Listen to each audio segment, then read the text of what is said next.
araw po sa inyo. Ito na po in order kong gamit sa pang-vulcanize. In order ko po ito sa Lazada. Ang halaga po nito ay 250 plus 42 yung delivery charge. Kaya umaabot po ng halos 300. Yan po natin. Ayan po siya.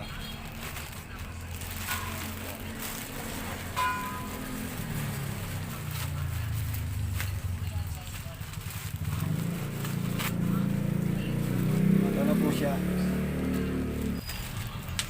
Wrapper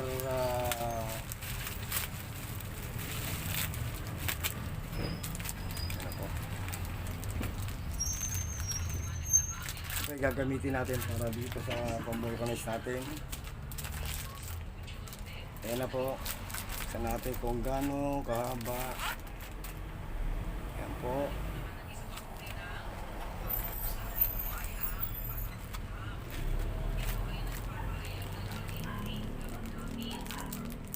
Ayan po, medyo mahaba po siya. Marami-rami na rin po ito. Ayan po.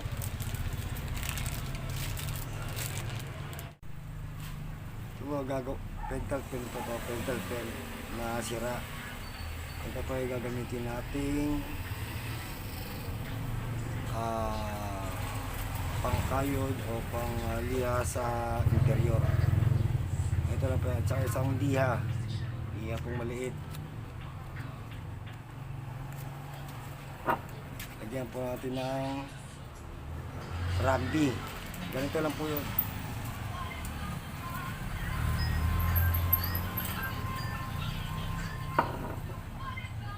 Lagyan nyo po ng rugby to.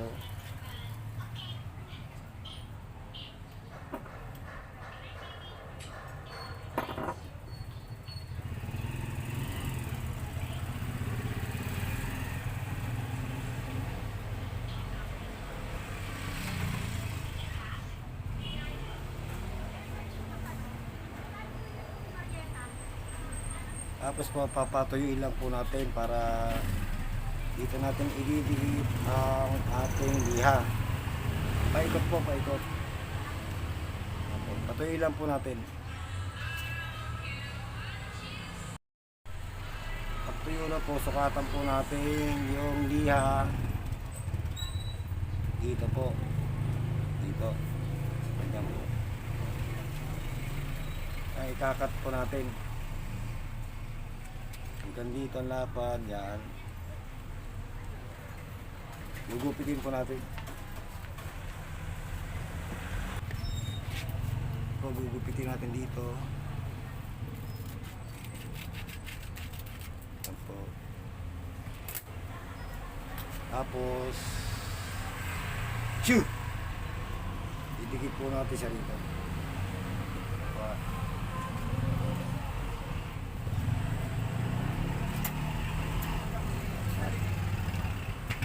Lang po natin ang paikot.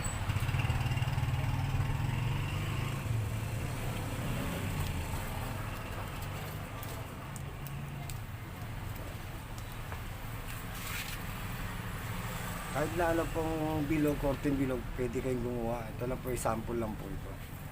At saka natin gugupitin po. Gugupitin po natin.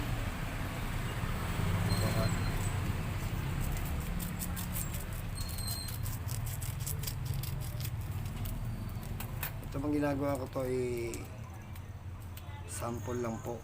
Sample. Bahala na po kayong gumawa ng kung mas maganda pa. Gawa nyo. Ito na po. Finish na po. Ano po. Ito po, sample lang po ito. Ito po yung interior.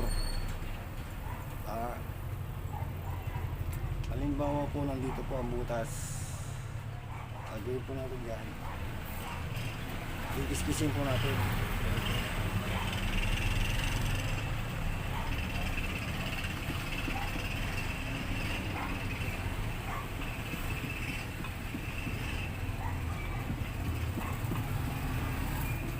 para po dumikit yung gum. Yan po.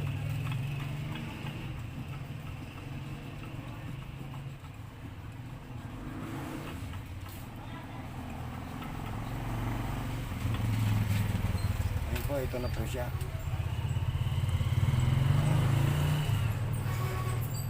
Ayun po. Gugupit po tayo ng gum para pangdikit dito. Ito po mga kaibigan, sample lang po ito ha.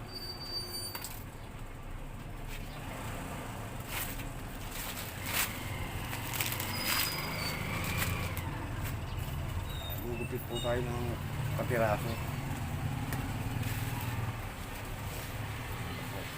Kapit lang po kayo ng ganyan. Kapiraso. Po. Ganyan po.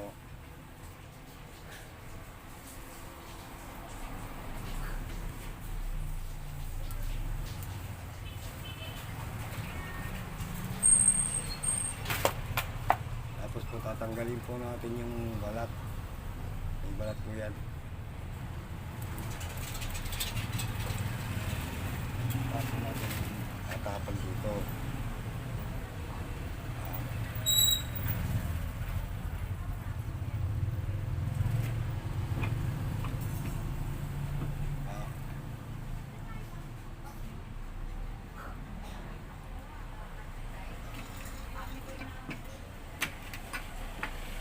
Ito po sinasabi kong plates.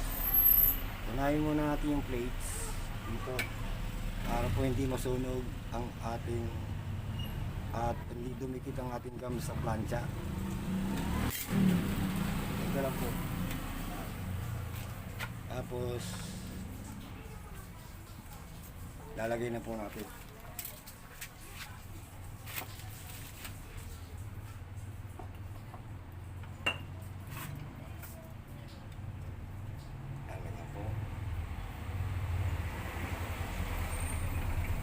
Saka ito po.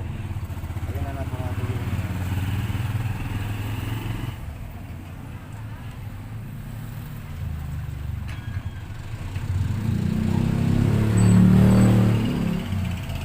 kasi pagka may planchang stainless po sa ibabaw, pagka wala sa align, pwede nyo pa pong i-align kasi madulas po siya.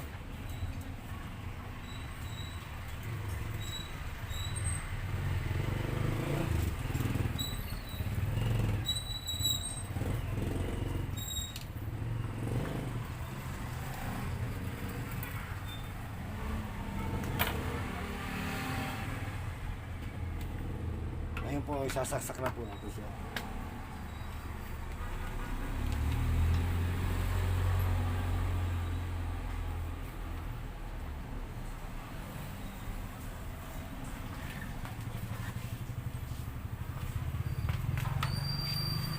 Ang marikita niya po, iilaw po ito. Ayan po. Ayan po, nakaon na po.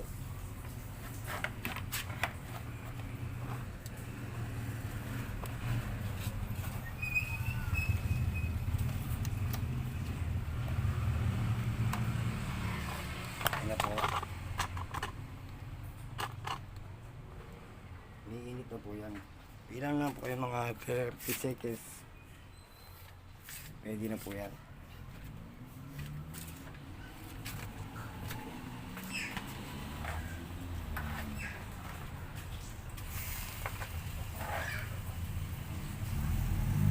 Ayan na po, mainit na po. Pwede nyo na po hugutin. Hugutin na po natin. A few moments later. Ako, titignan ko na po. Luto na po.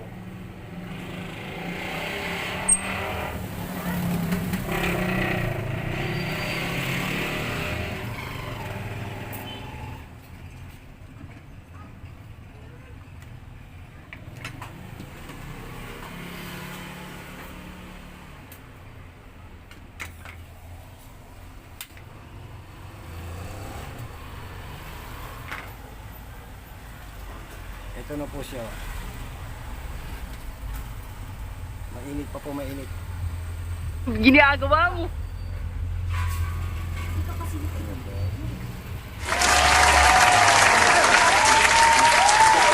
Hindi ka lang.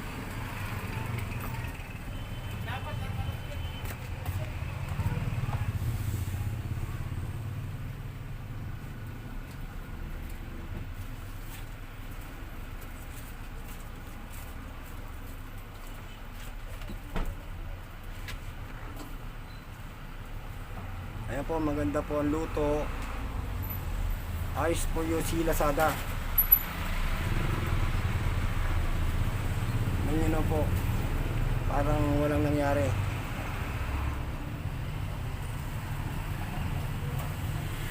Nagampit-lapit po.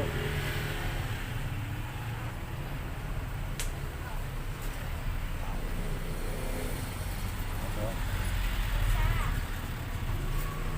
Kaya pag bibili po kayo ng gum sa Lazada po, mura lang po, 250. 250 lang po. 12 inches ang lapad at 17 inches ang haba. Alam po ha.